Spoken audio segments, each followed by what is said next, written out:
Est-ce que vous avez déjà entendu parler du syndrome d'anniversaire? On n'y prête pas forcément attention et pourtant il influence nos vies bien plus qu'on ne l'imagine. En gros, le syndrome d'anniversaire, c'est la répétition inconsciente, c'est important de le comprendre, d'événements importants, souvent traumatiques, qui se produisent à des dates anniversaires dans une même famille sur plusieurs générations. Je vais vous raconter une histoire, vous allez comprendre.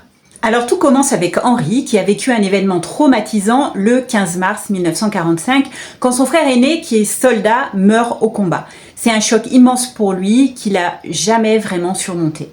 Les années passent, Henri fonde une famille, mais ce traumatisme reste ancré dans son inconscient et finalement il n'a jamais vraiment fait son deuil.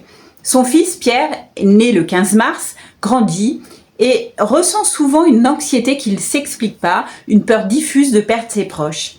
Pierre, sans comprendre pourquoi, vit une série d'échecs professionnels et de ruptures sentimentales.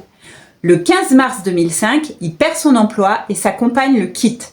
La même date, 60 ans après, la mort de son grand-oncle. En thérapie, Pierre découvre le syndrome d'anniversaire et il prend conscience de ce poids transgénérationnel qu'il porte depuis finalement son enfance.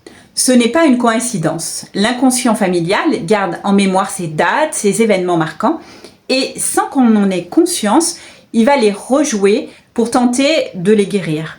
Les conséquences, elles peuvent être multiples, ça peut être des difficultés relationnelles, des problèmes de santé, des blocages émotionnels. Alors finalement, comment se libérer de ce cycle?